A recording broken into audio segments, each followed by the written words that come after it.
understand the procedure now? Just stop a few of their machines and radios and telephones and lawnmowers. Throw them into darkness for a few hours and then sit back and watch the pattern. And this pattern is always the same? With few variations. They pick the most dangerous enemy they can find, and it's themselves. All we need to do is sit back and watch. Then I take it this place, this Maple Street, is not unique. By no means. Their world is full of Maple Streets. And we'll go from one to the other and let them destroy themselves. One to the other. One to the other. One to the other. One to the other. The tools of conquest do not necessarily come with bombs and explosions and fallout. There are weapons that are simply thoughts, attitudes, prejudices, to be found only in the minds of men. For the record, prejudices can kill, and suspicion can destroy. And a thoughtless, frightened search for a scapegoat has a fallout all of its own. For the children, and the children yet unborn.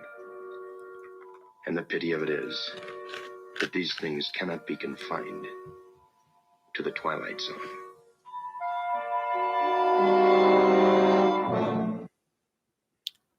For some reason, my face is huge. Every day, it's a different thing. I try to start this show off, and I figure everything's fine. What is going on? Why is this ginormous? I'm going to just jump into editing. And for some reason, my camera seems to be stuck in some kind of live ginormous mode. It's like in photo booth mode. There, that seemed to do it. Man, that was weird. They're messing with me, man. I'm telling you, they're freaking messing with me somehow. I don't know why. I don't exactly know how. But I know they're doing it because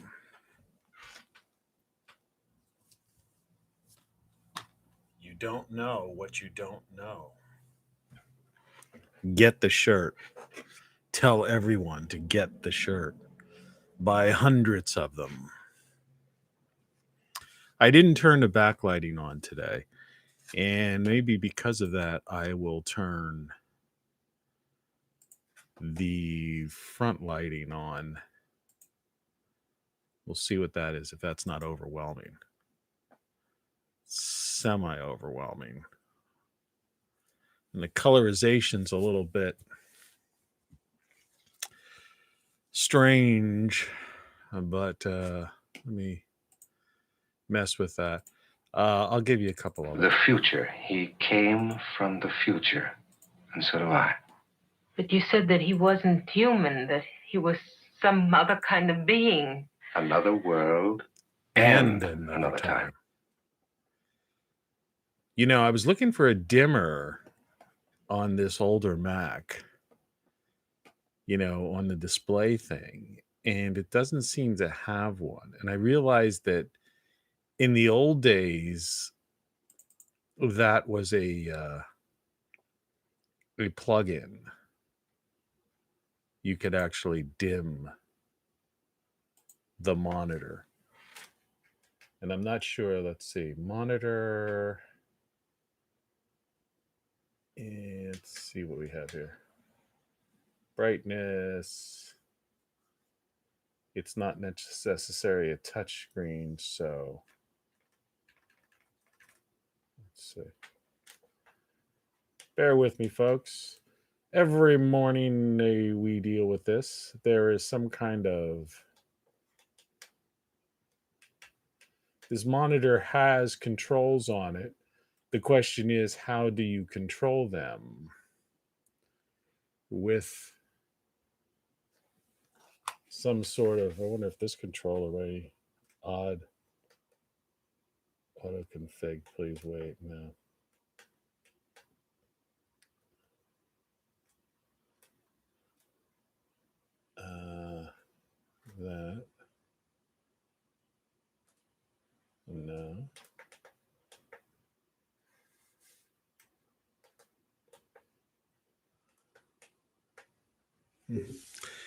It had, you like that side of the face view? It's a weird view.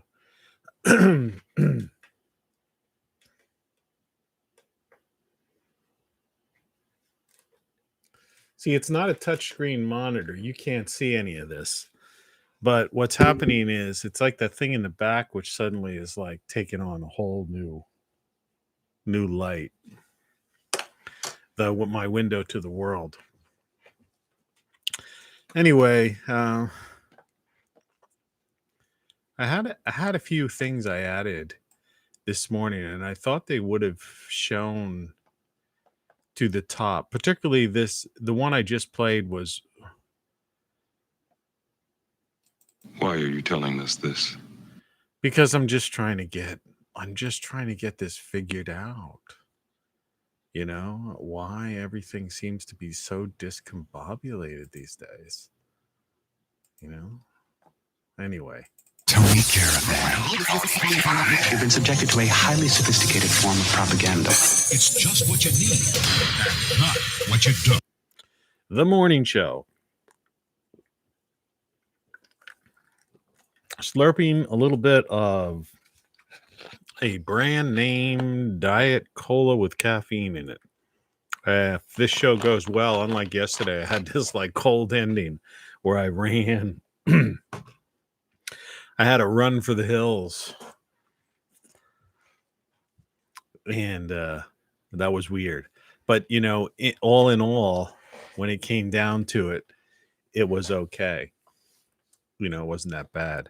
I mean, I guess there is this. I'm thinking that what I could do is I could just take like Photoshop or some program, you know, or actually even just hide this temporarily. And then I could change, you know, or put some. What I need is a program that will give a specific color. You know, do you understand what I'm trying to get at? It's either that or, you know. But we'll have to remodulate our signal to match the network's interlink frequency. Yeah. And if we do that, that might work. A little bit of slurpy derpy. If you saw the title card, if that brought you here, things are not what they appear to be, with the guy with the big head in the morning show.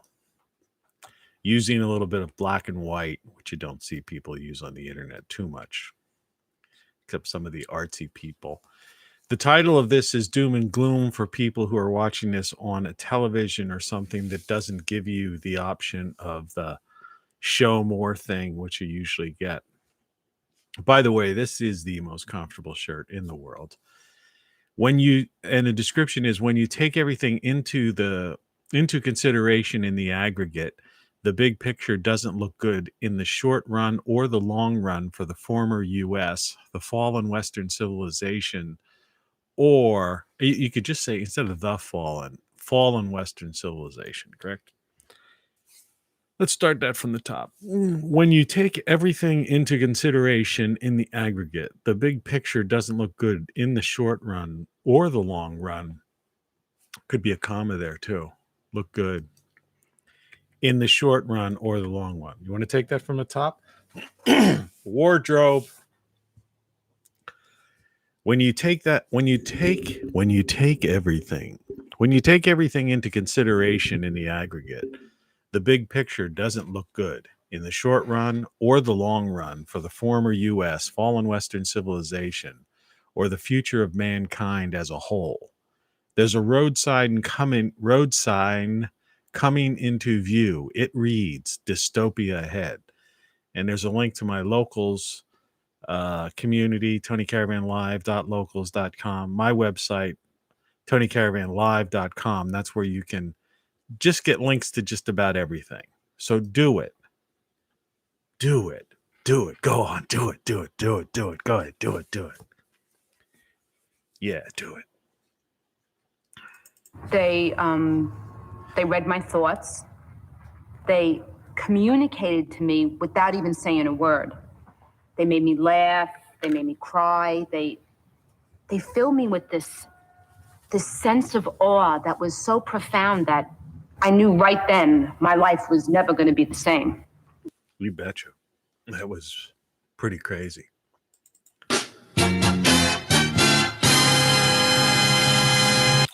So this is going to be one of those flow of consciousness is yesterday I had to change the title of the show from pessimism and what was the other thing? Pessimism and catastrophism to diversity and divisiveness or something like that, because the conversation got into that. It sounded really good in my headphones. I have no idea if it's doing that weird clicking overmodulating thing, which it shouldn't, because according to YouTube, like the dot meter, out of 1, 2, 3, 4, 5, 6 dots next to the microphone, I'm on 1 and sometimes peaking on 2. And that was just, I just muted myself. And I have no idea what this thing is. They don't have like mouse over. Oh, that just shows. Oh, you can share a live stream. I didn't know you can do that. That's interesting. So that might bring in some more people. I wonder how that goes. Let's try that. To log in, they want you to use some kind of weird thing. Nah, not going to do that. Video link. I didn't realize you could share a live stream like that. That's fascinating. I wonder if there's a way I can utilize that in order to do some kind of funkiness to improve this interface. I still think it would be no big deal for them to put a picture-in-picture. They were asking, in order to put this on YouTube, on Facebook Live, the thing was saying, enter your phone numbers. What does that have to do with anything? I mean, this whole concept of big data collection is just so out of whack that it's crazy. Went to bed last night, didn't have any pain here. I think I'm teething or something because I had that tooth removed. Maybe like teeth are moving to fill the gap. Could that be it? I don't know. I really don't know. Okay. It's not funny, honey. It's not funny. It really isn't. It's really not funny. Not funny. The only station that matters. You got that right. So yeah, I'm not doing the burning the midnight oil light in the background today. It seems like too much in the playback in your face. According to this, the temperature right now, for those who are interested, I'm coming to you from the former United States, the mid-Atlantic states. You know, some people, I'm on the edge of like what would be the mid-Atlantic states and the Ohio Valley, maybe. The U.S. is not really. They don't talk about these things. You know, certain people, like, they've got this, they refer to certain delineations, you know, of portions of the continent. Oh, here. I can't see this totally. Oh, yeah. I'll just bring it out. See, at the top of this is a mouse, which has dust on it. I just realized this was on top of something. Don't get in my soda, please, because that's the funk of $40,000. $40,000. That'd be nice too. 40. The funk of 40,000 years. This is the spam award that we gave to a friend of ours.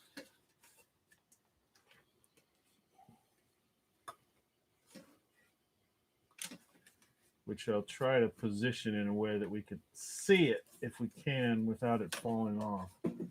Nothing works. And it ain't working. Nothing works live. A friend of ours in the 90s, and I say ours, I mean, oh, wow. That created like such a massive amount of dust. And I know it's getting in my drink, and it's the funk of 40,000 years.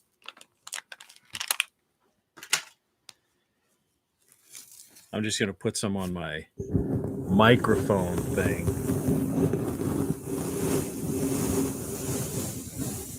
That's an interesting. That was an interesting sound. It was also pretty interesting. I just got a wipe here. It's also pretty interesting how weird, for some unknown reason,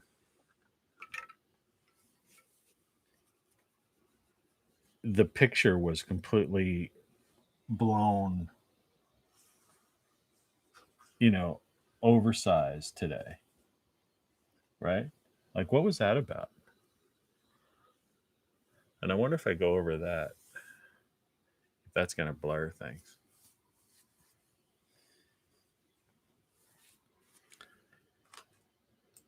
You're listening to Tony Caravan Live. This is the kind of way, this is like the old-fashioned show. 17 minutes into the show, we haven't necessarily gotten specifically into topic yet. It's the way it is. It's 63 degrees out here, wherever I am in the former United States. It's a Monday, April, or I got to get into this. It's just hard to believe. It's May 3rd already. It's 100% chance of rain. 64 for the high, 61 for the low. So basically, the temperature is going to be the same all day. Tuesday, thunderstorms, 50% chance, 75 highs, 59 low. And then coming up Wednesday, there's going to be a 37 overnight. And then Friday, a 37 overnight. So I've got to cover my lettuce again, because 37 could be freezing, because it's close enough that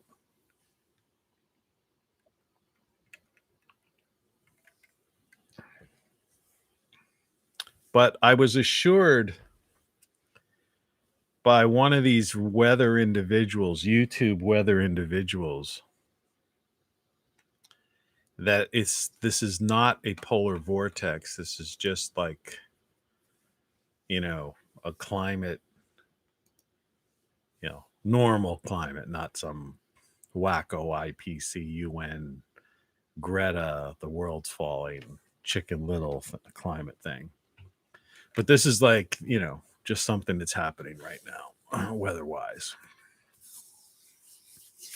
All right, with all of that out of the way, let's get into it. It's 4:49 in the morning. I had horrible night's sleep last night. I had to open the window halfway through the night because the room was like feeling a little bit stuffy. Then it felt better, but the cat just kept like crawling around and trying to it's like waking me up, getting too close, crawling on me and stuff. What do you do?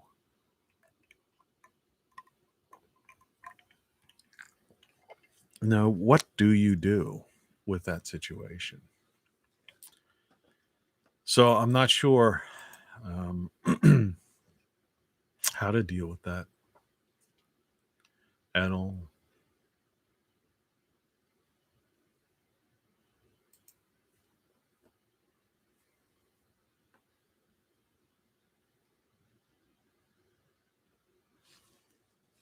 A pregnant pause.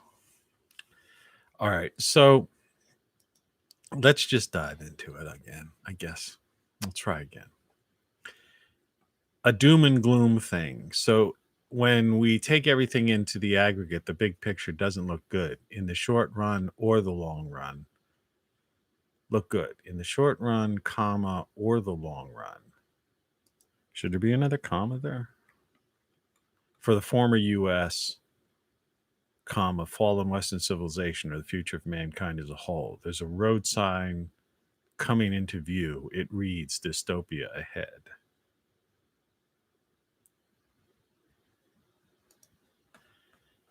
And the guy with the beaker, things aren't what they seem. So, I try to scan as much information as possible from people who are in the know, as opposed to people who are doomsayers or clickbaiters or what I call the YouTube millionaires, right? Just bought my wife a new car. We got a new this, new that, right? And, when you do that kind of thing, it's the same with this weather. I've discovered these guys who are really weather geeks. And they're older guys. So they probably were guys who probably are meteorologists, maybe or maybe not. I haven't looked into these guys' history. It's a newer thing because I was really getting into weather the past couple of weeks because of my growing out in the backyard and the seriousness with which I'm taking it because of the prices of food and all of the dire warnings that are out there about potential food shortages. So I'm really trying to perfect growing. So in case next year it becomes, if food becomes a toilet paper or household cleaner issue, disinfectant issue, I want to basically have food. Now I've had success with certain things growing in my closet, my back porch. The problem is it's out of control. And I really wish I could show you that, but I can't because of this interface. And yesterday I did a garden update video and for some reason there was some kind of error uploading. And I wasn't about to go through the upload process again. That's the thing I'm trying to tell you. It's like these things, some people think, why do you waste so much time, doing this thing? You're unorganized. It's like, no, it doesn't matter how organized you are. It's just like things just like that bit, when this thing started, my face was taking up the whole screen. Like, why?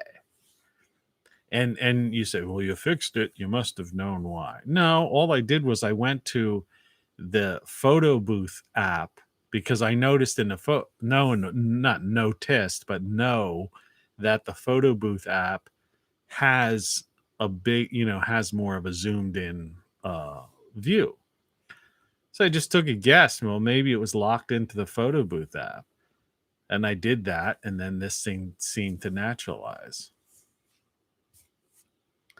So it's these little things, these bugs, it's the year 2021. We're almost halfway through the year now, coming up on it. We're in May now. And, I still stand by. Things were better in the late 90s as far as internet technology and all of these things. Way better. Way, way, way, way better. With the lighting, the stuff you could have done, the plugins and cards that were available for your computer, the control panels, all the various, the cool extensions, not the goofy extensions they have now. I mean, it's just crazy. So, I say this kind of lightly and just babbling and rambling here as I attempt to wake up with this white light on my face. But I'm serious. And I don't, I don't see anything improving. All I do is see on a daily basis things getting worse. I was talking to someone yesterday who's doing some graduate work, uh, online, you know, which is what a lot of people are doing these days. And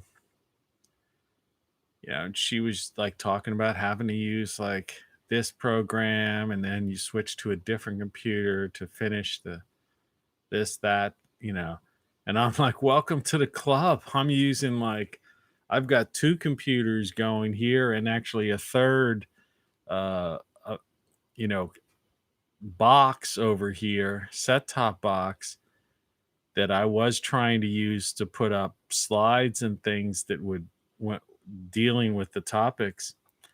But I found that I was pulling that from my screen, projecting it to that, and suddenly my mouth was going. Yeah, I just did that intentionally. It was like it was somehow messing with the processor.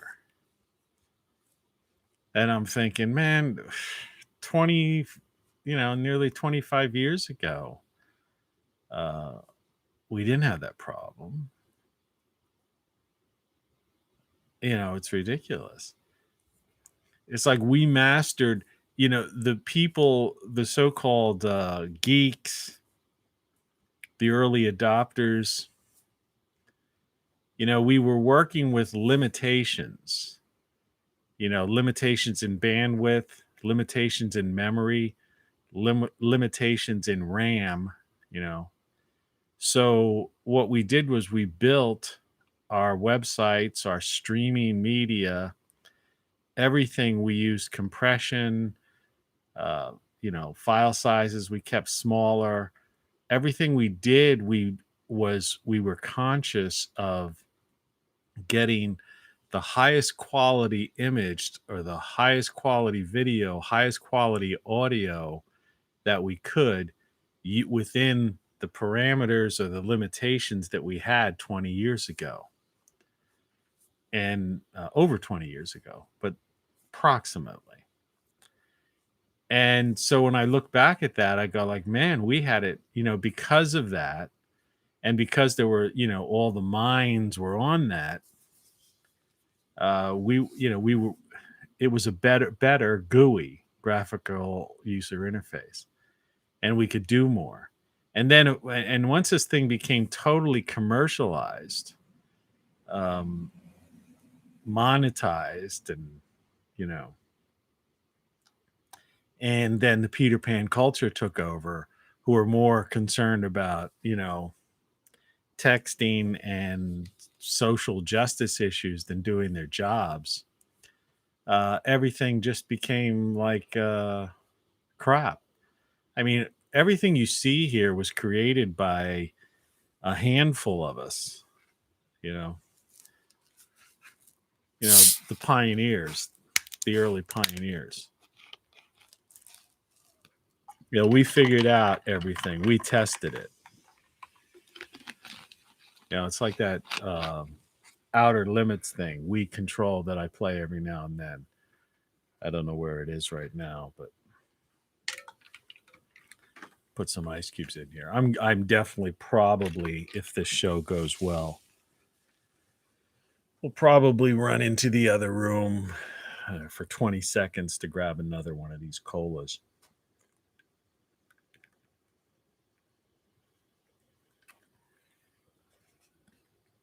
But enough of that. It's not like I'm tooting my horn, because it wasn't just me. It was everybody. There was a lot of us. And there were people doing way better things than I was doing, though I was doing a lot of groundbreaking work at the time. So, that fits into this doom and gloom that I'm talking about. And, in the aggregate, how the big picture is really, it's just not, look, it's dystopia ahead. And that's not even, that's like avoiding politics, discussion of I mean, yesterday was about as close as politics as possible, talking about divisiveness and diversity and how they were, how they're manipulating and messing with people's minds.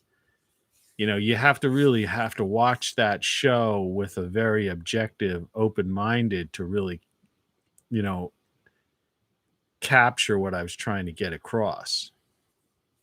And no one really, I haven't seen anybody approach it that way. I'm not going to reiterate that. I mean, that show in and upon itself, as bizarre as it was, it's the usual thing. It took a while to get started, and then it ended rather coldly. But the point was well made. But in every aspect of our lives right now, we're seeing this corporatocracy, just bring on the totalitarian state. And, there are still all these people talking about upcoming elections and that we must unite around this, find common ground, put aside our certain policy differences so we could defeat this authoritarian state that's taking over the world, what I call the organized crime syndicate or corporatocracy.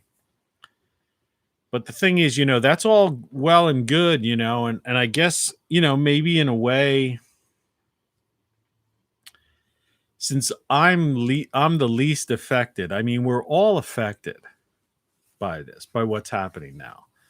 Most people are oblivious to it.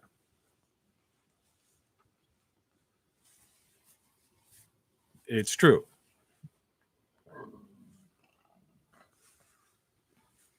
I don't know if you heard that, but that was a belch. This guy does a live show and he actually belched on air. I mean, could you believe it? Maybe I did. Maybe I did. You don't know. I mean, I don't know. Wait, there's some message coming down from the top. You're fired. Yeah, so what? Like in that movie, I've locked the door. Try breaking down the door. We're going to keep this show live until they break down the door. But so you've got people who are oblivious to it. People in denial, the cognitive dissonance, overused phrase. So absolute denial. Well, this guy's crazy. We're building back better. Right. And then you have the real doom and gloom sayers, right? Who are out there, who've been like preaching doom and gloom since, the first chance they had, But, and then you have people who are just like kind of on the fence or halfway there. They kind of like, their eyes are open, they're listening, they tune into these shows for maybe 20 minutes, and then they tune out, that kind of thing. And so they're wondering, but they're kind of they're on the fence, waiting and see.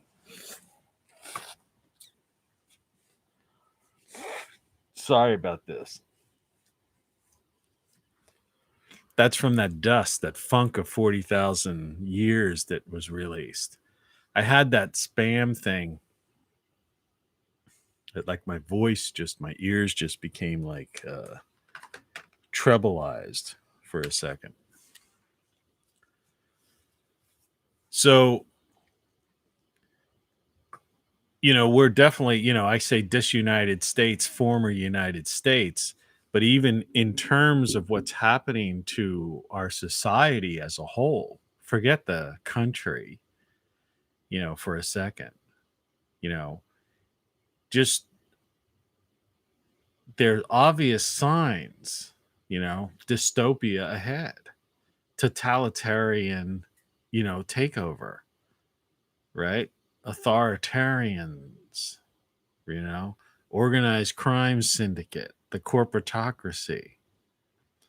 And all that ultimately leads to, once you get into that area, is a police state, and then of course people, who are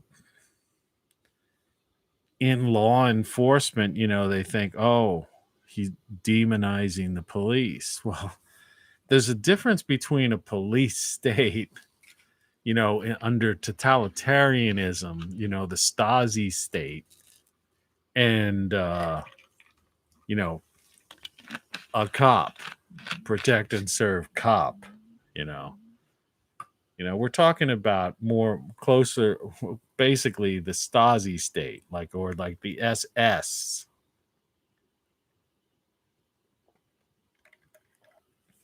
Because when people are pushed that far to a limit, the people on the fence, the people in denial, that I just litanized, all those who are not grasping what's going on right now, suddenly it'll dawn on them that, hey, man. And so then you have mass unrest, right? But you've already passed the point of no return.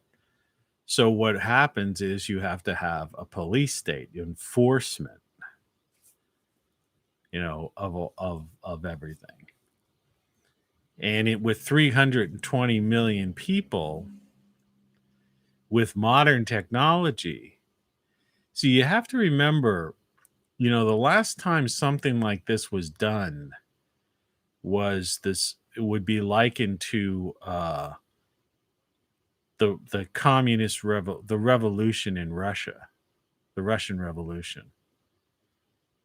But you have to remember that how widespread and primitive things were. Now, there was no television, right? I mean, people were basically, the average person was living in poverty. Mass communications, I mean, obviously there was no internet or anything of that sort. People didn't have vehicles, and so, and armies were the thing. I mean, 100 million people ended up, dying. But, as it progressed into two world wars. But, that's what's, that's the part that people can't grasp right now. That's where we are, right? Where we are. Yeah. There's literally a revolution going on in the United States, and it's basically an authoritarian Marxist revolution. They're taking over what's left of the former United States, and the average person is oblivious to it. And those who know and are trying to, say this, that, the other, it's falling on deaf ears. People don't see it, because it's hard when you're sitting there eating a donut, or a slice of pizza, watching some show or playing a game, drinking some, red, 2-liter bottle of, or energy drink thing or whatever. You're just you're ignoring this. There's too many diversions, they have, and that's all intentional. The diversions, like I say, the glamour and the bait and switch and sleight of hand and all of those magician tricks. That's how we got to this point. And those still are in effect, and people just don't can't grasp it. So, I just want to explore this, today. It's and maybe bring out, open a few more eyes to it. or that people might be able to, who see this down the line, share this somehow.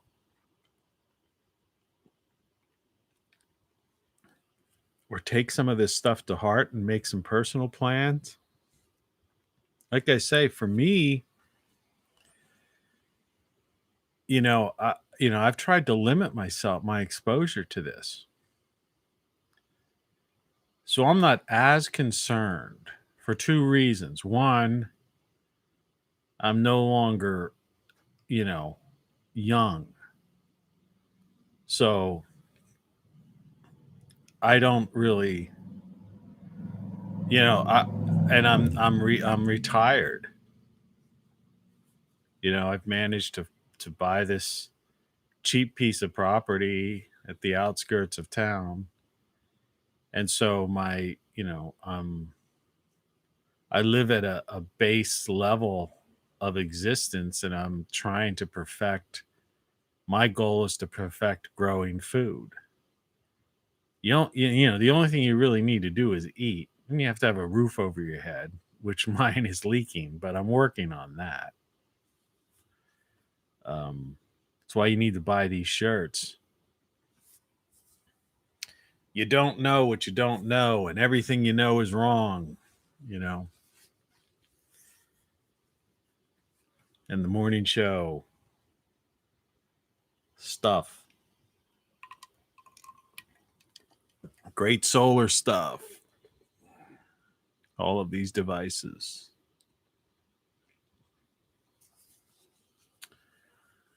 Or just donate directly.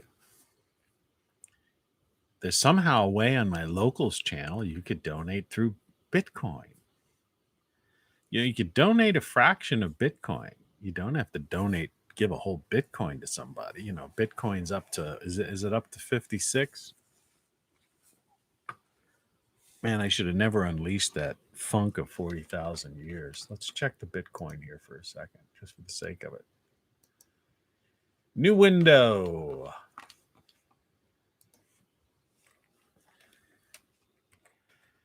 Bitcoin value today, 58,000. It's inching up. Remember, it went down to like 48. It was up to 62. So, that was some kind of game that was played. So that's interesting. So, in other words, they do these things in the markets all the time. They try to get people out. So people will sell. Profit takers will take out, millions of dollars and drive the price down. And then when the price goes down, because they take their money out when it's high, and then the price goes down, then they buy low at 48, and now pushes the price back up to where it was. And so that's how they just make, millions of dollars, in trades. Some people do this within a day, days, or in this case, it looks like over a 2-week period of time. Some major players came in and basically made multi-millions of dollars just trading, Bitcoin, which doesn't even exist, right? If you think about it, right? It's just it's worse than fiat currency. I mean, fiat currency, at least in its heyday, you held the bill in your hand or a coin, and it was a thing you could, give to another person, whatever. And yeah, Bitcoin, you can digitally trade it and purchase whatever. I don't know if PayPal, there was some rumors around that somehow PayPal was somehow dealing with Bitcoin. I'm not sure about that. I'm just talking. Let's see if we could find something about that. Just so we, PayPal Bitcoin. Let's see what that says. PayPal Bitcoin fees. Premier Bitcoin Exchange. While you won't have to pay fees for simply holding crypto in your account, you'll need at least $1 to get started. PayPal also charges the following transaction fees. These are based on your amount. One purchase amount, 50 cents US. How to invest crypto through PayPal, Business Insider. Well,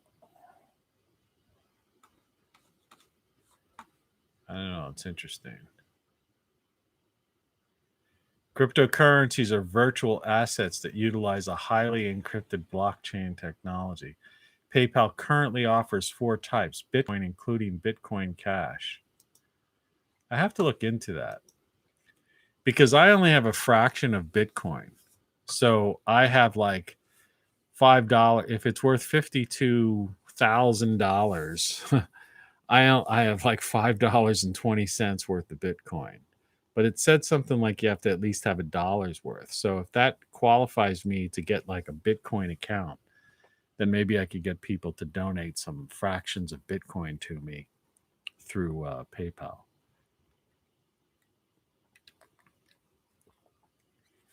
I mean, these people who are like making millions on Bitcoin,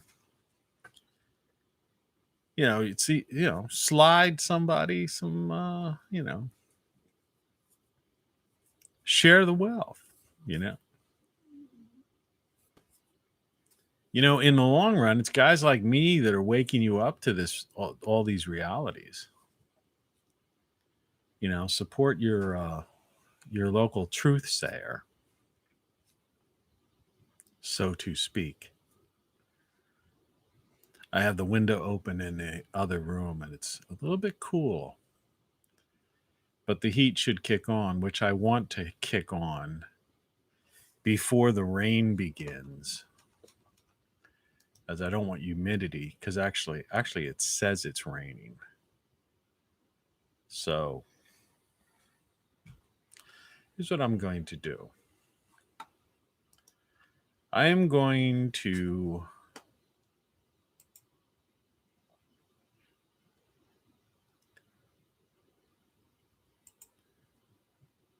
play a little bit. It's just only going to take me like 30 seconds. I'm going to grab some more cola and close the window because I don't want humidity in my house. What I really want is things to dry out. I should go upstairs and do it though too, but I'm not. So anyway, here's just a little bit of Bob Thompson's Starfire.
Okay, that's enough of that.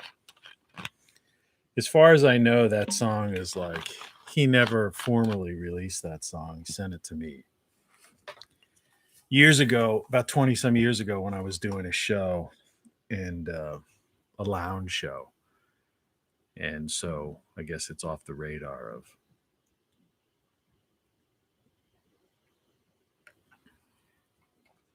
of YouTube. So you got these things, right? And people go crazy over them because, oh, they're gonna choke birds and stuff, and you should like break them up, right? And this is probably making somebody happy. But the idea about it is, I talk about this all the time. What are they doing in the ocean in the first place? How do they get there? Because the so-called environmentalist governors on the left coast and the right coast, the Californians, the Northwest and the East, right? New York, New Jersey, and whatever, Northeast. They're just dumping trash in the ocean, medical waste, things like that. For profit, for fun and profit. Yeah, for fun. Keep their jobs. There's like a fine. It's like what they call a slap on the wrist. Cost of doing business. I talk about this stuff. Yeah, most of the stuff I talk about is the same stuff all the time. It's just, it's refined. That's what I try to do.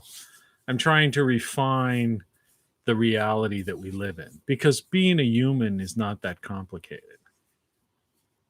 You've got five senses. We live on a, spinning globe, rock. We call it rock flux. That's my YouTube channel.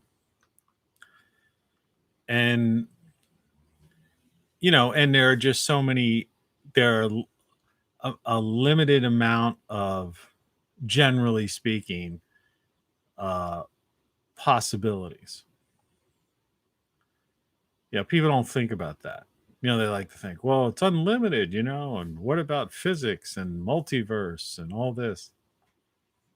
Well, yeah, but I mean, in some kind of, micro, macro way, looking at, something that may or may not exist, particles, waves, things of that nature. When you get into that, and we've gotten into those kinds of discussions in the past. But, in a general down to earth standpoint, when you look at, a human being, how complex is it? It's all, life is life. You either, you sleep, you eat, either have a job, you drive to work, you purchase things, buy things, do something, I mean, it's not that complex. The rain's coming now. I can hear it. I should have gone upstairs. I have the window open in my bedroom, and then that's the room that I really want to dry out. Man. You do these live broadcasts, and it's like,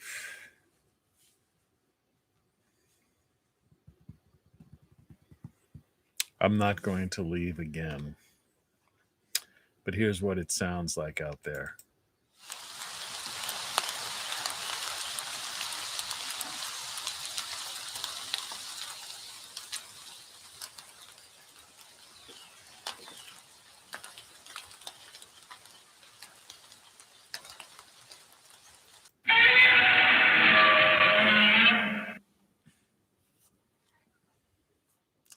I know it's not that profound so far as we've gotten into this thing. But I want to get into it. I'm trying. Trust me, I'm trying. It's just, slow going. Maybe I did need that second soda. Cinco de Mayo is coming up this week. 2 days from now, Wednesday. Today's Monday. When you're free like I am, you lose track of days. You know, they just don't, they don't seem to mean anything to you.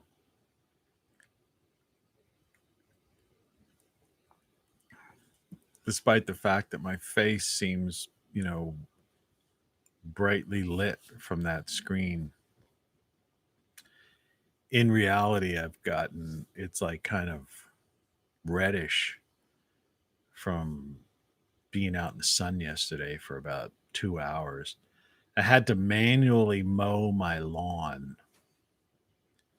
Someone had given me an electric lawnmower, like a chargeable mower, not one you needed a cord with. And it was working great. And it was a fairly new device. But I finally figured, you can lower, because it wasn't cutting the grass really low. Right. And I figured you can cut it lower, and I was cutting it lower and it looked really nice. And then it just cut out on me. And then I read the book, troubleshooting guide, and it was something about, if you cut the grass, if it's too much strain on it, it might trip the circuit breaker or something in it, but it will re-trip within a minute. But it didn't. So I have an old-fashioned push mower, manual mower. So I did that yesterday, which is good exercise. And then I relaxed in the lounge chair, caught some sun, watered my plants. Of course, this all-day rain thing is good. And the idea that it's in the 60s and raining, that's like for lettuce, that's great. So assuming tomorrow's like thunderstorms, but maybe the sun peeks out for a couple hours, gives that little photosynthesis to those leaves. It's like, I'll probably have a salad from my yard tomorrow for lunch. So my lettuce survived. And assuming that 37-degree overnights that are predicted for a couple of nights later this week don't happen, and the lettuce survives, then I'll be in good shape. Free food. A lettuce seed is such a speck, you can't even see it hardly. The thing I have to work on this year, it's like one of my other things, is figuring out how to get the seeds, save my own seeds. My oregano, parsley, and sage plants self-seeded this year and are already like majorly bushy. I don't know if my phone video that I was going to put up yesterday, if it's still on his phone, because I was getting memory problems. And so they were saying they were putting everything in the cloud. But let's take a look and see. I don't know why it's doing it this way.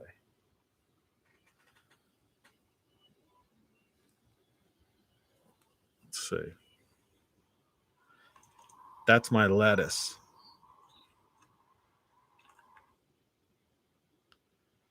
Now it's in super slow mo.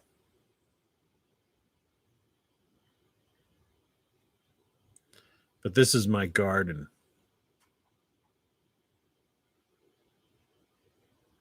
Just to give you an idea, because I talk about this stuff all the time. That's where I'm going to plant my tomato plants. It's not exactly the greatest way. We're getting reflection from that stupid other thing. But here we go. You should be able to see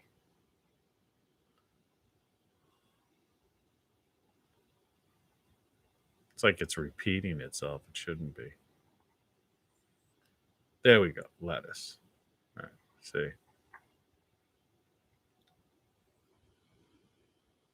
If we can angle it again there. So if you look closely, there's a lot of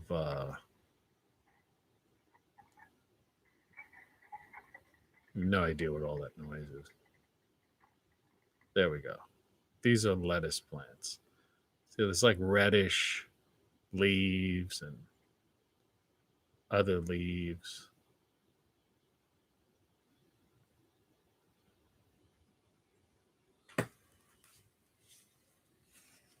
That's not doing anything for you.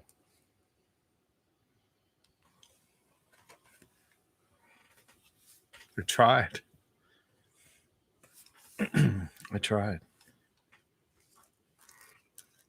There's like this like massive amount of air that I'm hearing, you know, like this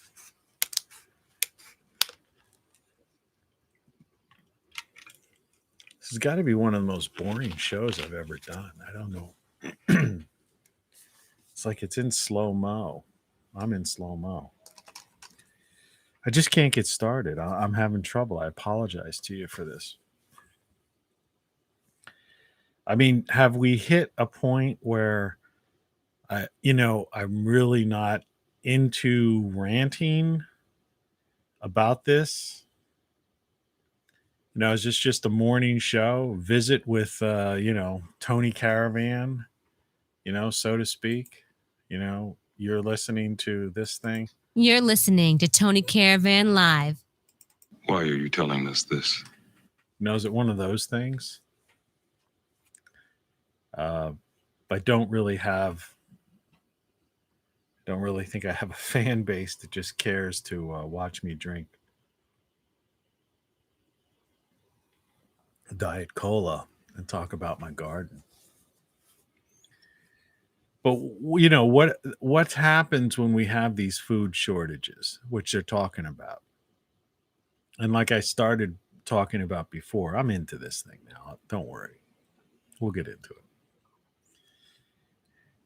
We got time.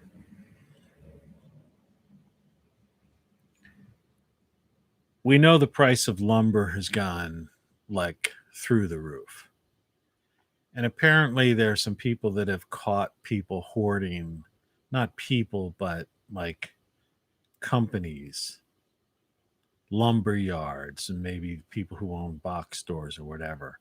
I've seen, videos. People capture this stuff.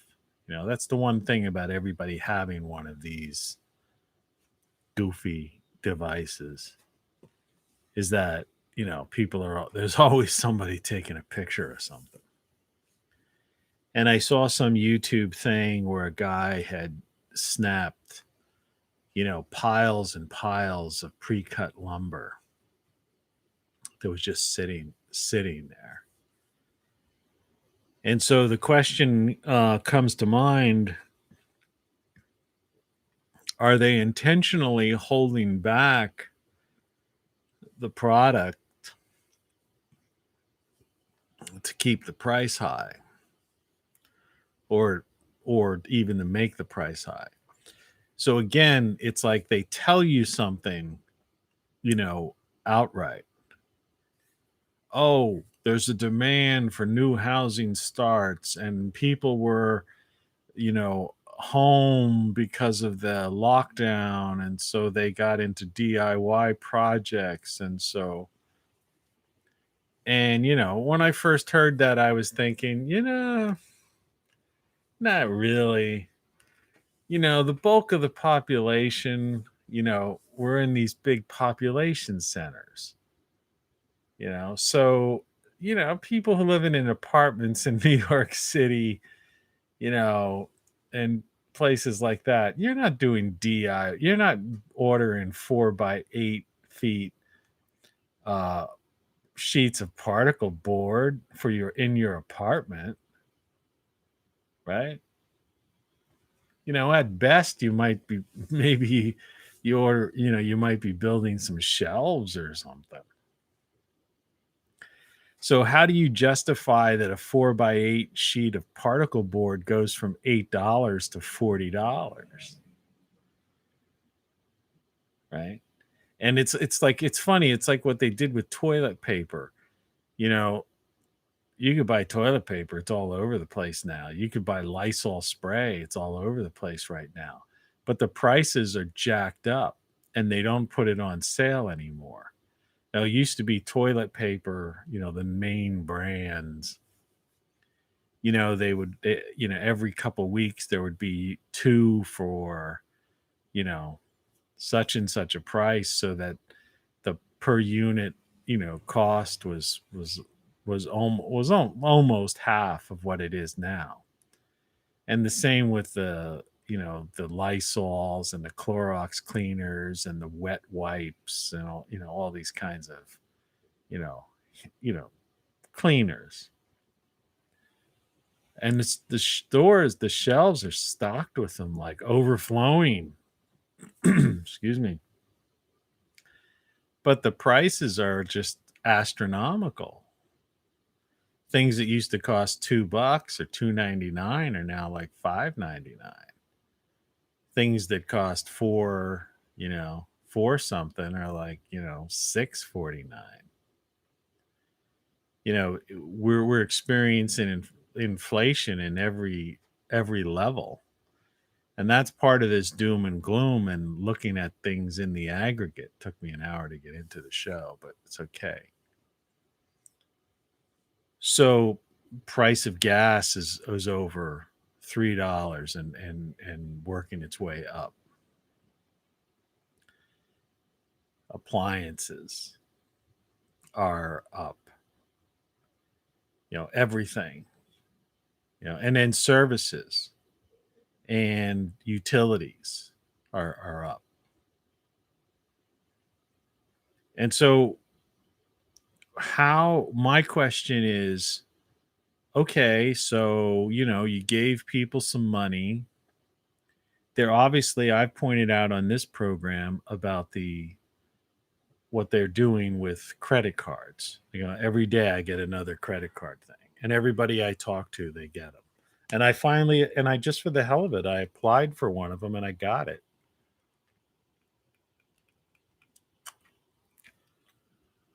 I don't even know why. Ice Cube. Dangerous thing to do when you have teeth problems. Excuse me.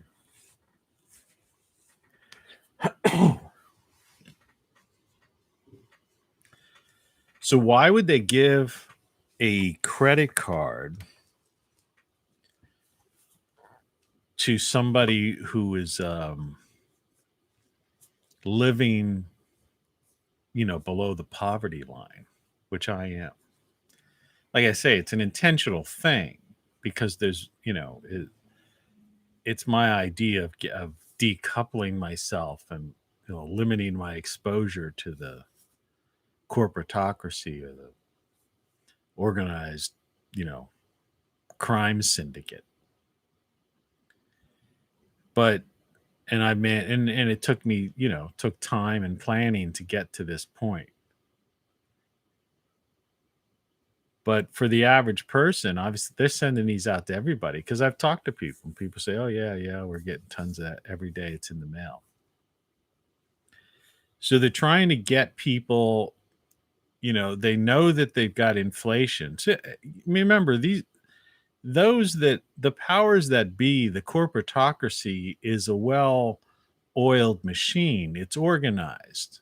You know, the right hand knows what the left hand is doing. You know, it's not, you know, it's very thought out. I mean, that's why they meet at Davos. They have these meetings. You know, that's why there are think tanks. You know, they're very organized.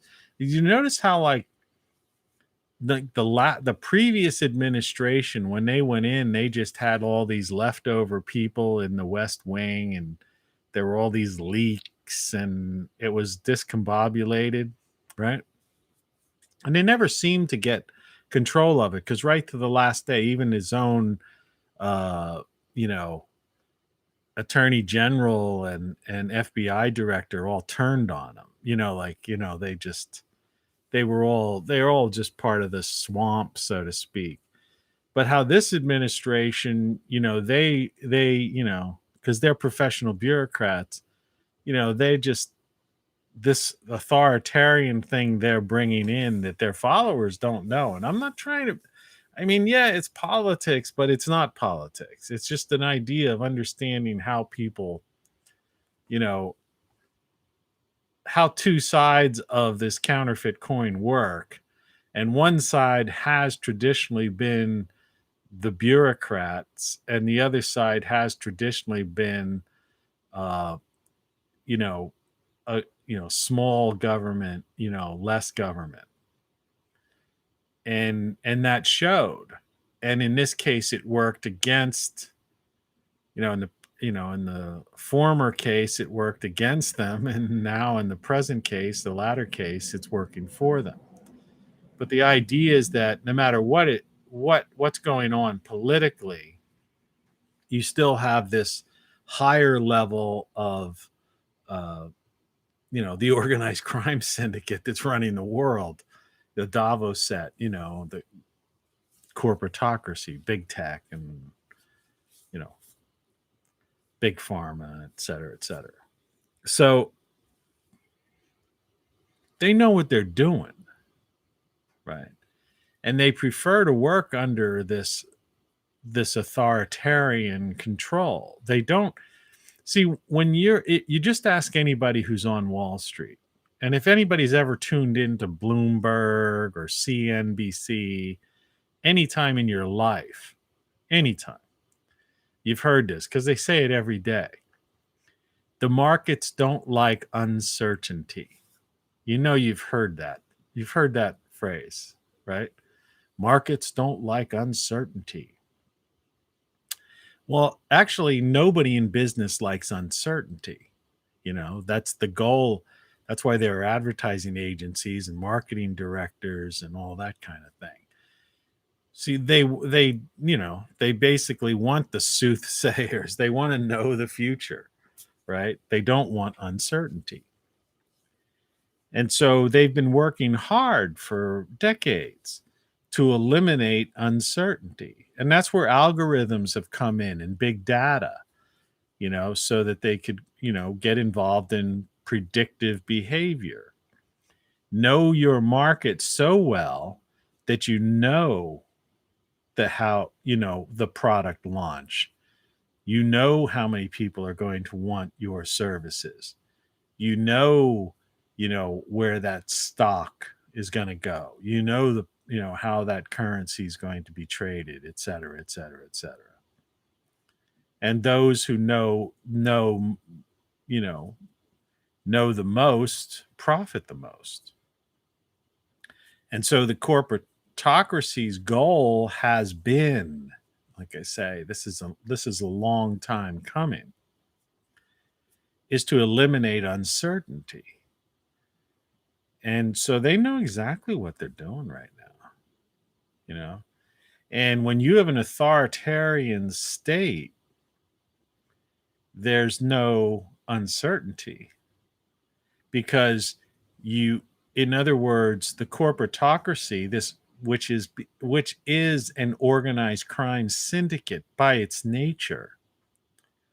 And an organized crime syndicate, the authoritarian government is the organized crime syndicate.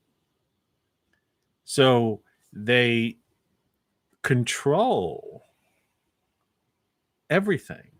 They control the people, the market, everything. So it's not so much like you even have to worry about predictive behavior. There is only, this is what you have to do. And so their experiment now, if you could call it an experiment, forget about the American experiment, which the founding fathers did, a couple centuries ago. What they're doing now is this idea. It's like China. That's why, the puppet they put in charge of the former U.S. refers to China and all that, is that can you take, you know, a communist country like the Communist Chinese Party and bring in elements of capitalism, which basically, and so that you can somehow allow, merge authoritarianism with capitalism, and how, in such a way where you can still maintain the organized crime syndicate idea, the authoritarianism. And that's what I keep trying to tell you, that the only way to maintain that is to have the police state. And that's what all these people have been talking about 1984, for a long time now. But what they kept out was the police state. In fact, that's why I was trying to touch in yesterday a little bit with this diversity and used as divisiveness and people pitting them against each other.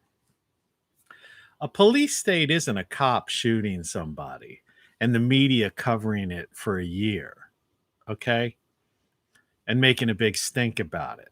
Yeah, it's not a cool thing and all that stuff. But when you have 19,000 homicides a year, one a dozen, that's free content for the media, and that's just game playing. That's just like, that's the glamour.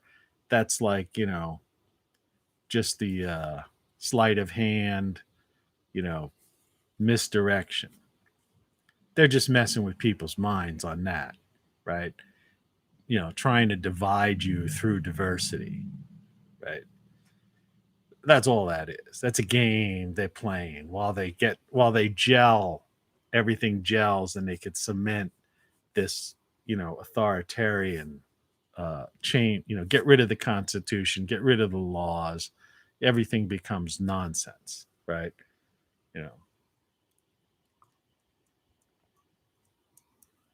And that's what they're doing. And they've pretty successfully have just about cemented it. It's, there are those, that's why I do these shows. I try and explain to people, it's like, man, you don't understand. Your worst nightmare has already been realized. It's already happened. And it happened like in the last administration too. It was going on. This has been a long time coming. And so going forward, there's this weird, it's the reason I use the word experiment. So there's this weird thing where they're trying to maintain consumerism and capital, in other words, give people credit cards. We have this ridiculous inflation. Prices of everything are going up. And so they're toying around with things like the blockchain and Bitcoin and giving more credit, loose credit to people. Because there aren't, like I said in 2 shows ago, a third of the people aren't working. And that out of that 1/3, very few of those people produce any goods or services, do any real work. They're just bureaucrats. They're just sitting at computers, basically what we used to call as pencil pushers. But now they're just sending digital documents or collecting data, more and more data, right? They put, there's in this proposed bill, or I don't know if it was in the bill already passed, there's something like $80 million or $80 billion, I don't know what it was, into strengthen in the IRS and enforcing taxes and stuff like that. Which means everybody's going to be there's going to be like ridiculous amounts of audits this year. So people who've been loosely, just using TurboTax and, if you use TurboTax, there's a number up in the upper right-hand side that shows your refund. And you click on these things and that number, and people play these games. Accountants do it.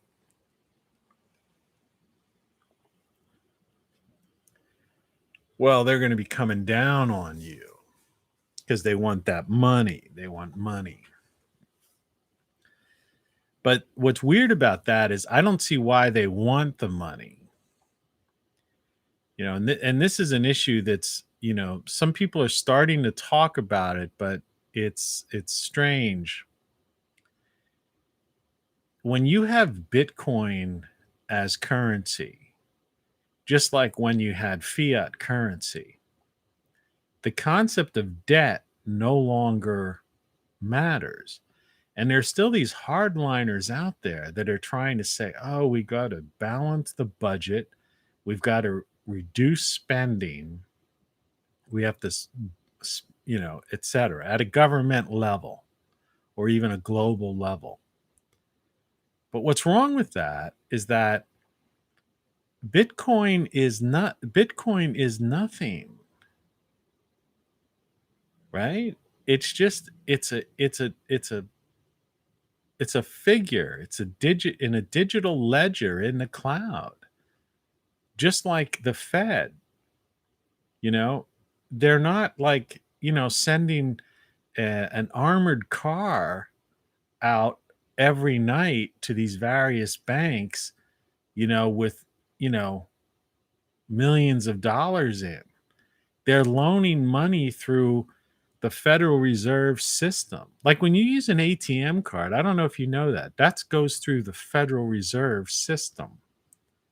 They have control of all, you know, all the transactions, but it's all digital now. And it's electronic transfer. It's how everything works. So somewhere along the line, these guys figured out, you know, and worked out that, you know, we don't need, debt is not a big deal. We could just play with money.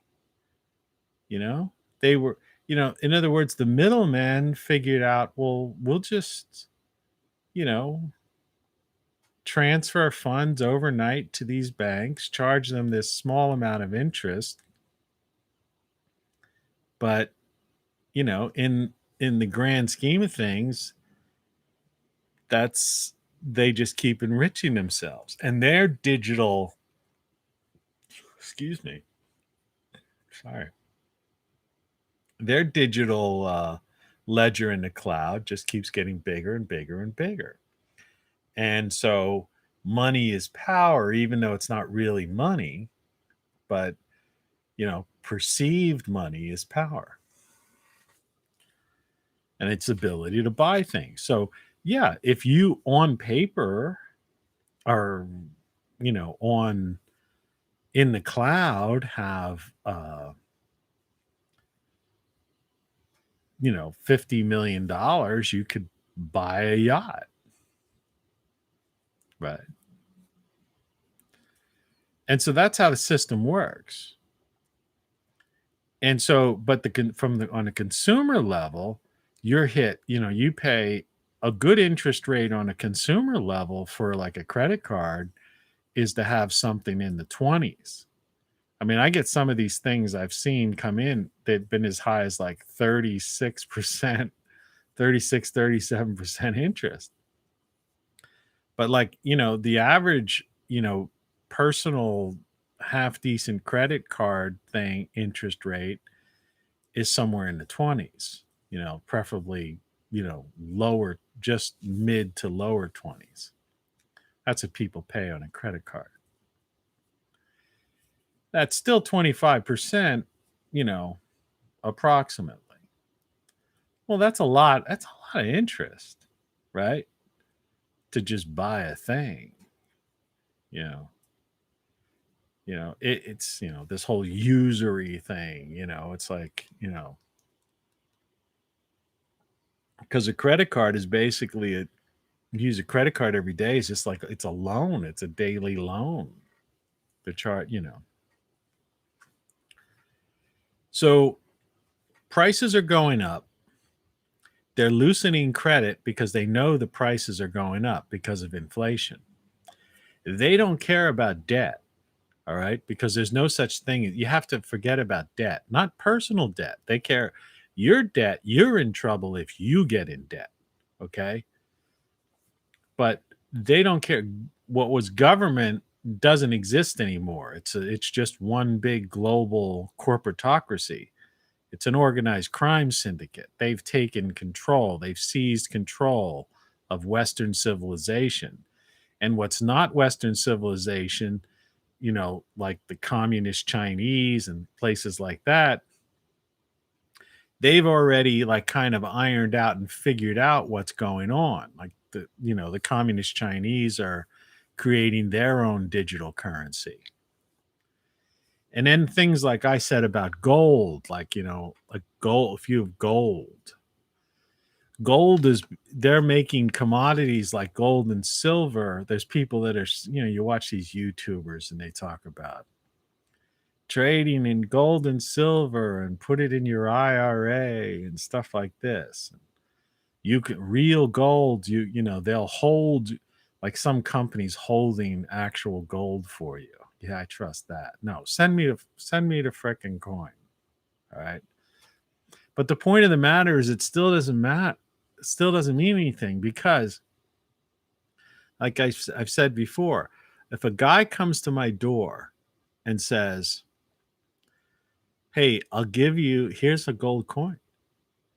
This is worth, price of gold's worth like $1,700. Let's see here. In an effort to always be true, let's see what price of gold is. Price of gold today.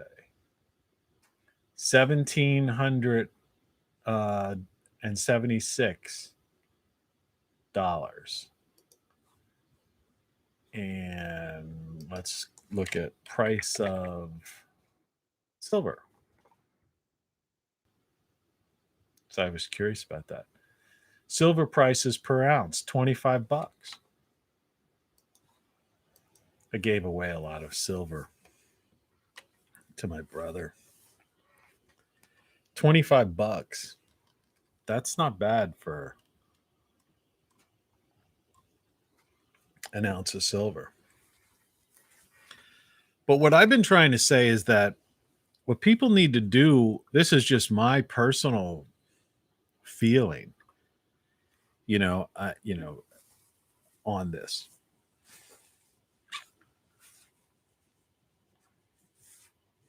Which is counter to what most people will say. And I'm not giving you financial advice here. This is just my personal feeling. Is that you take gold or silver, say you have a bunch of gold or silver coins. Maybe for a short period of time, that's a tradable commodity.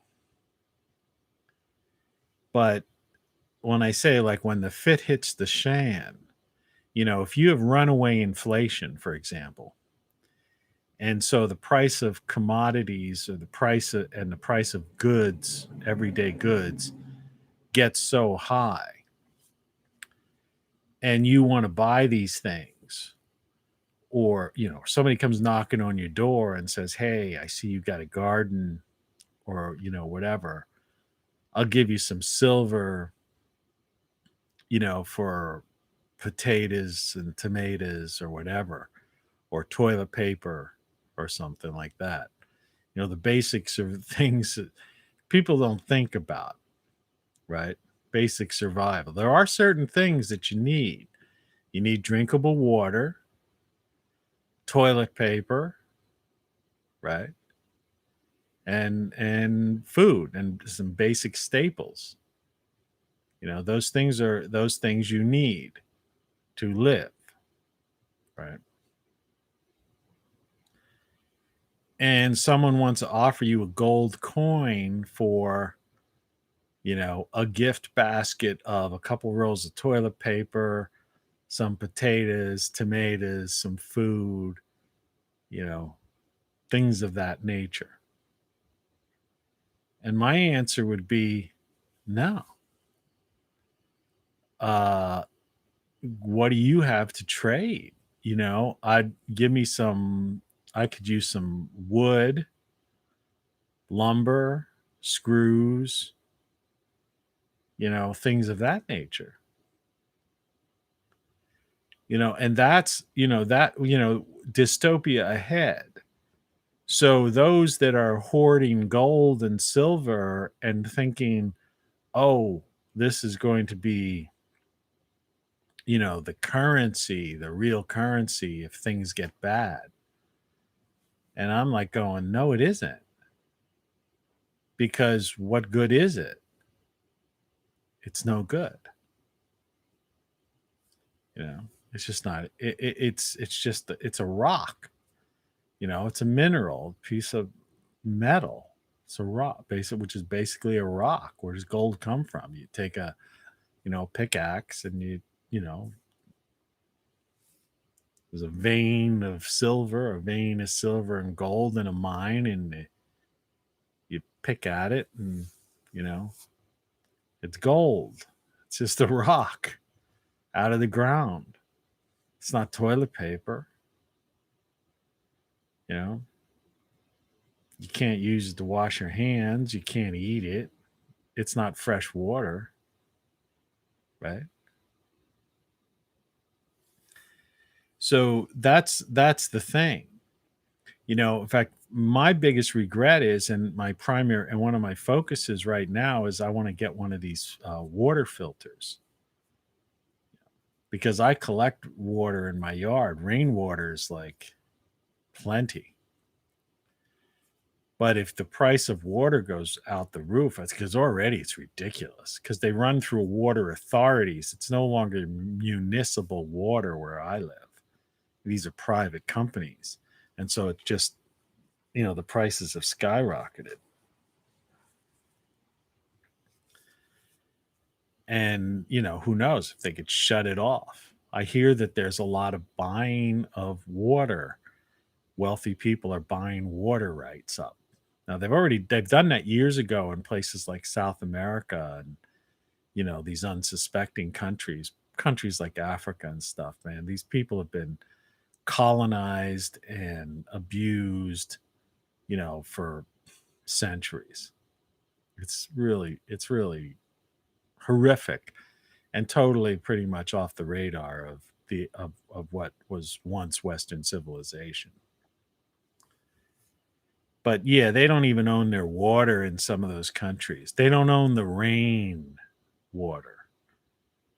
There's like, even in the US, I think somewhere in the Pacific Northwest, it's illegal to collect rainwater because that water is allegedly owned by, some entity. Imagine that. This isn't science fiction, man. This is real. This is real. And so, you have to, going forward, when you're seeing this when you're seeing them give speeches saying that the U.S. can no longer compete its form of government with authoritarian governments, so we have to consider, other ways, other forms of governance. Basically, what they're telling you is that we're heading into we're going authoritarian. Well, that's insane, man. And and it's not, and the media is still just like, whatever, like just letting them not questioning this.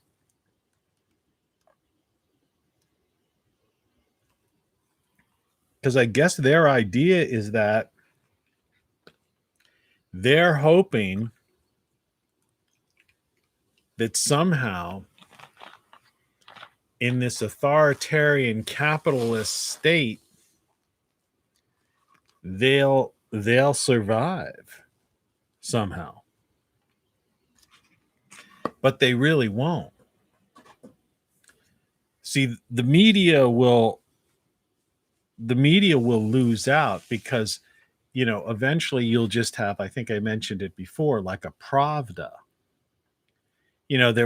There's no way, once this thing is cemented, which will be in 6 to 18 months, 18 months tops, but within 6 months, because everything's winding down, the unemployment's going to be over, in 6 months. They're not going to renew that, right? And the way AI is, you could see, well, you can't see Maggie, but what they're doing with AI and robotics, is really on a fast track right now. And so that's, that by next year, forget it. You're talking about another 20 million jobs lost. The bureaucrats, the pencil pushers or computer people, the analysts, the data collectors, the demographic profilers, all those people, those jobs are all being taken over by algorithms. So they still have big government, and there's still people in these buildings and stuff, but they're becoming more and more, useless. And it's this union thing that keeps them, keeps their jobs. And they're under the delusion that because they're political, they think, oh, well, the party in power is pro-union, so they're not going to It's like, no, the party in power is not in power. The corporatocracy is in power, all right? And the corporatocracy pulls the strings of the party in power. The party in power is just being used to cement this authoritarian system so that the organized crime syndicate can basically, take over this territory. It's like it's gang. You have to think of it in terms of gangs, right? So the gang, this gang is taking over what once was the United States. There's another gang taking over the UK. There's a gang taking over the EU, right? That's what it is. Organized crime syndicates. And that's what these gangs are. So even the people who are in traditional gangs, like the gang bangers, they're in big trouble in a police state, right? Because the police state has no patience for that, because they're organized crime syndicate. So in other words, they're saying that you think you run that territory? No, you don't. We're coming in with our stormtroopers and we're wiping you out. This is our protection racket area. We're in control of that area, not you. Yeah. I mean, the U.S. already, and for years, has already been the biggest police state in the world. More people in prison than countries that have had, 3 or 4 times our population. Remember, the United States, or former United States, as I call it, is like 5% of the world population only. It's only 5% of the world population. And it's going to become less and less important. So we've been this major consumer nation. But as you have price inflation, and personal debt, like forget about what they call, politicians call debt, the national debt. That's meaningless. Okay, this central bankers, they've got that under control. Don't even worry about that. That's not like a factor. All right. Then we won't be the consumers anymore. And so these other countries, that's how they're trying, they're phasing us out. This empire's fallen. It's we don't have, and it's not going to be pretty as it, as time progresses. And it's going to move pretty fast. It's already moving pretty fast. If you see what just happened in the first couple months of this year, the changes are outrageous. And so in another 6 months, like I say, it'll be unrecognizable. And then these various plagues and all these other things they're throwing out at people, the disinformation about it, the lack of really talking about it, the contradictions and all that. It's clear that, there's serious games being played right now. Serious games being played. So, the average person, pardon me, if you're a regular Tony Caravan viewer, that kind of stuff is normal.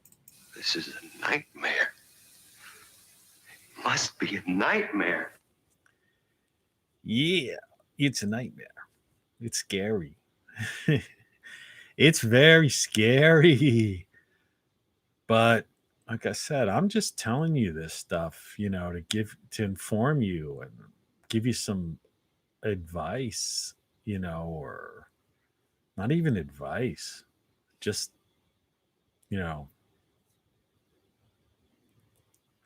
make you aware of a possibility. Put it that way. It's better that it's not really advice. I wouldn't call it advice. I'm not an advisor, I'm just a truth sayer. Right? Just looking at things and just,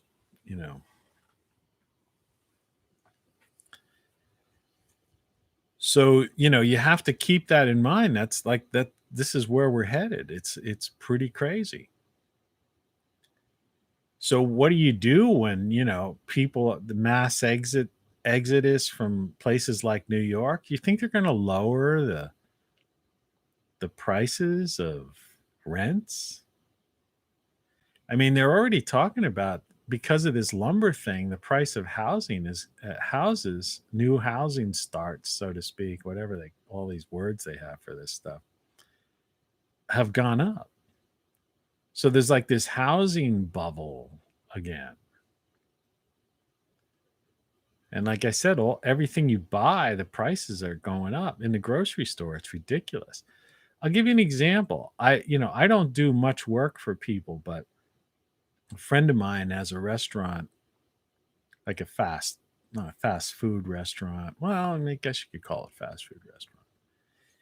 And he was saying that the price of chicken, like for chicken wings and stuff like that, he's had to, it's gone up like sky high. And like the price of like even things like the oil, because fried chicken, is made in these fryers, and that's, you put in gallons of oil in these bigger restaurants. And he said the price of that stuff the oil is almost doubled. So they just keep raising the price of stuff. So these are the things that the common man consumes: fried chicken, pizza, that kind of stuff, colas, 6-pack of soda, is like ridiculous. Well, it's like almost $5, right? If you buy an individual soda at the checkout counter, it's like $1, anywhere from $1.25 to $1.69 or something like that. For just the thing that costs that's mostly water and about caramel coloring, about nickel or dime's worth the products in it. I mean, it's insane. So they're giving people credit so that people could keep buying this stuff. But what happens once all this credit is maxed out next year? What do?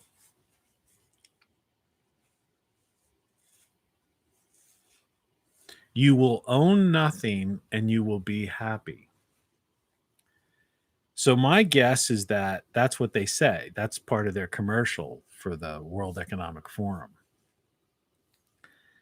So I'm just guessing, but my thing is that, so what they're doing is they've orchestrated mass runaway inflation. So the price of everything has gone through the roof. They've loosened credit so people will be able to afford, well, or be able to keep purchasing. All right. Meanwhile, these corporations, right, part of the corporatocracy, they're still raking in record profits. Now, people will come to their limit now, less jobs, less income, and they'll max themselves out to credit. And so within another year, then they'll basically say, well, they'll foreclose on people's houses and property. And then that's where they'll bring in this idea, this great reset, where you own nothing and you will be happy. So in other words, it's the cloud that they want the whole world to be like the cloud. In other words, everything's rented, right? And if you want to use a radio, you basically you pay monthly for the use of it. It's like kind of, I think they're stealing. Do you ever see these places called Rent-A-Center? They prey on poor people who don't have credit, and so a person can buy a big screen TV and a sofa system with the coffee table, but they charge them weekly for it. And so in the long run, it's like insanely, it's predatory. It's like those payday loan things. They prey on people. Well, that system is coming to everybody. That's their plan. And so that's why you have to be very careful with credit. Forget about this stuff. This is going to be worthless. All right. Gold, silver. You want to figure, you probably would be best to get to purchase a house, to buy a house like I did in an area where it's cheap and the taxes are relatively cheap. Okay. And be able to grow food. You'd be surprised, this is something that the average person just doesn't understand. I will, as these videos progress over the course, once the weather changes, like I say, it's just keeps getting pushed back. This global warming lie. I'm so sick of it. It's like it's another every week. It's like another week of overnights in the 30s. I mean, come on, it's May. Like I said, I'm not living in the Northeast. It's May, man. Spring began in March. And it's like this all over. Colder and colder. Planet's just getting colder and colder. It's not heating up. They pick a few little spots and say, oh, there was a record high there. It's like, no, it wasn't, man. Or maybe there at that airport, on that tarmac, absorbing that sun and those jet engines heating it up. They took the temperature at the airport, because that's where they take temperatures, at airports and in cities that are naturally like a couple degrees, or at least a degree Celsius hotter than anywhere else. There's no global warming, man. The planet's cooling. So, but I was trying to say is, you can't imagine that if you have a raised bed, they call it, right? Just a plot of, this, say, a 4x8 or 4x6, little thing you fill with soil, and you break it up into little squares. I call it square gardening. And you put some lettuce here, and you put tomatoes here, and you put, potato in here or something else or some herbs. And all summer long, you could just keep pulling some leaves off of those, lettuce plants and making salads and tomatoes. You get indeterminate tomatoes, not determinate. Indeterminate tomatoes. They just keep making tomatoes all summer long. And if you grow weird things like squash, zucchini and stuff, those things go crazy, man. And you'll have them all winter. But yeah, put potatoes in, because potatoes, you get like tons of them. You can put them in your refrigerator. They'll keep all winter. Same with carrots. I got so many carrots last year or the year before. I mean, just like carrots. And they keep forever. They'll keep over the winter too. So, I mean, you have food, you chop up potatoes, carrots, and then grow some herbs like parsley and different things like that. That's a soup, right? It's a soup, some cheap 88-cent box of pasta, and you break up the pasta. Forget about buying, and that's noodles, and you can make yourself noodle soup. Maybe buy yourself some bouillon cubes or some stuff like that. You're fine. You'll get through the whole winter for next to nothing. And then grow again the next year and have fresh. So you don't need a lot of space, to grow food. And if you are a person that has that ability, I recommend doing it. I mean, you could do it in your house. If you have a south-facing window, extend that window out a little bit, you could grow food. There's a guy down the street, because I walk to the grocery store. The guy has some kind of like uniform. He sells like workman's uniforms or something. I don't know. He's got these big picture windows, and in there he's got like, uniform type stuff. I don't know. He gets like used uniforms. I don't know. I don't know what the hell. But in his windows, dead in the middle of winter, he's growing like tomatoes and cabbages and all this stuff, because the windows are south facing. And I guess it rests on the radiators of his building, the building. And I pass it in the morning, and I'm seeing, these bright red tomatoes growing, in December, January, and these cabbages and peppers and lettuce indoors. It's in his store. It's in his, because he's got this thing.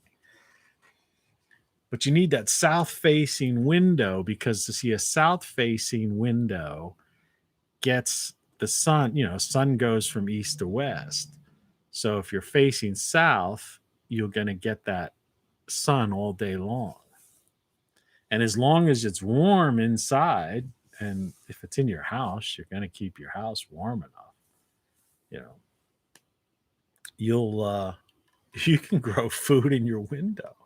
I did it myself in Florida. I grew tomatoes in my apartment in Florida when I lived there once. But this guy down there, he's insane. So, that's something to consider. And, people think about this, it's like prepping or something. It's like, nah. Like I say, it's not enough to survive. You want to thrive. You want to live normal. You want to live normal life. You want to have food to eat. And if prices keep going up, you want to have food to eat. You don't want to get yourself overextended with credit. So if you're living in a house and you're paying a high mortgage or a high rent somewhere, high taxes and stuff like that, move somewhere else. everybody's going to be in the same boat. So it's not like I say, I live in a diverse neighborhood, You talk about integration, you know. People don't, it's not like they make it out on the media, you know. There's no race war in the United States. You know what I mean? It's not the way it is. There's no white supremacy. There's no like, that stuff happens. Blacks, are gonna, do this. It's like, that's not the way it really is, man.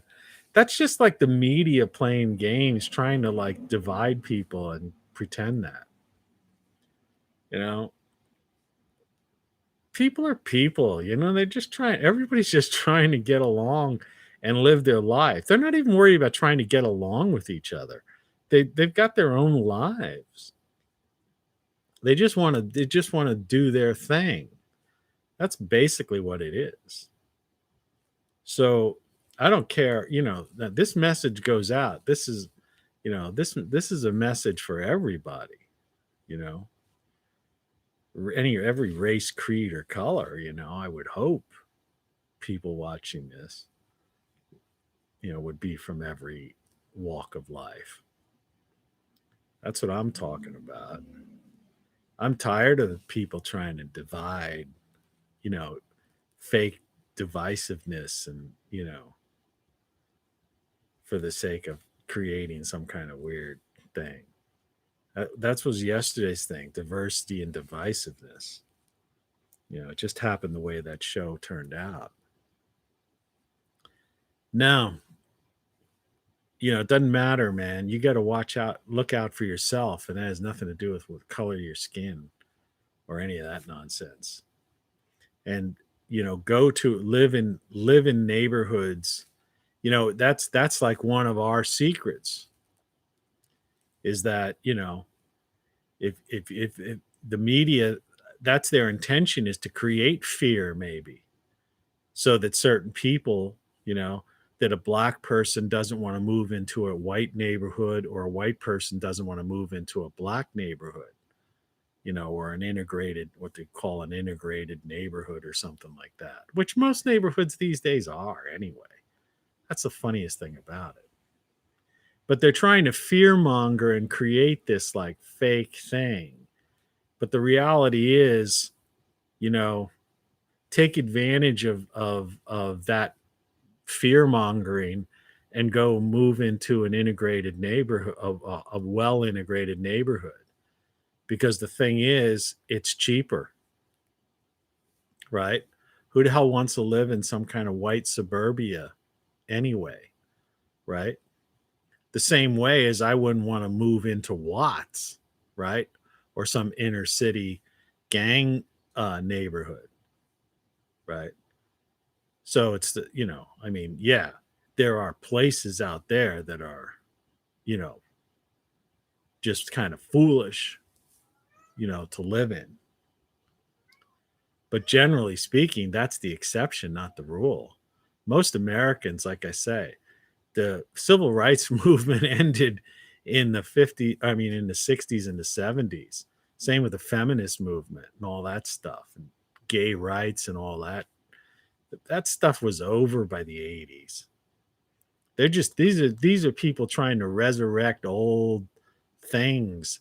And half the people who are pushing this stuff are so young, they don't even have a connection. They were born in the 90s or something.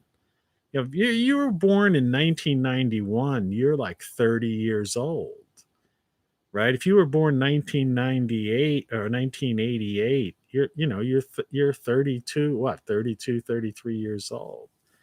And that, so you see people in their 20s and early 30s, they're the ones pushing this stuff. They're the ones on TV. They're the, the cult of personality people. What the hell do they know about, what went on in the 60s and the 70s, right? They don't know that. It was peace and love, man. It was frickin' Woodstock. All right. The 70s was like, the main pop music, I say this all the time, was like classic R&B, and then it ended up being even disco and stuff. People don't get it. When people were happy that the civil rights movement and the feminist movement and the Vietnam War and all that stuff was over. The 70s was one of the best times to live in America. It really was. You know, and even getting into the early 80s, it was cool. And nobody cared about that. Nobody cared about color or any of that goofy stuff. That just wasn't the thing, you know. I said before, I went out one night wearing a dashiki. It's like an African, you know, frock thing you put over yourself. People don't even know that. I wish I had one now. Very comfortable. But that's the way it was, you know. And so these clowns, they're just trying to divide people up and stuff. So my advice to you is go find a place like I did on the outskirts of town, just a regular place where you can get a house for $20,000, you know, or something, or even 30 or 40. Because if you're in a house and you're paying 150,000, or these people living in these $200,000-$300,000 homes, like, if you sold your house and just bought a $30,000 house for cash, buy some paint it up, fix it up a little bit, put a garden in your backyard, and then the profit you had from your you basically could retire and live. You know, you could retire at age 40. You know, people don't get it. What do you want? You know, I could do anything I want to here, basically, you know. So anyway, it was slow starting this show, but I think towards the end we got to it. So yeah, it's doom and gloom. It's not looking good. Dystopia is ahead, but you know, you can get through it. You could definitely get through it. You just got to use your head. And in the coming weeks, you know, Good morning. I'll be I'll be talking about this and other things and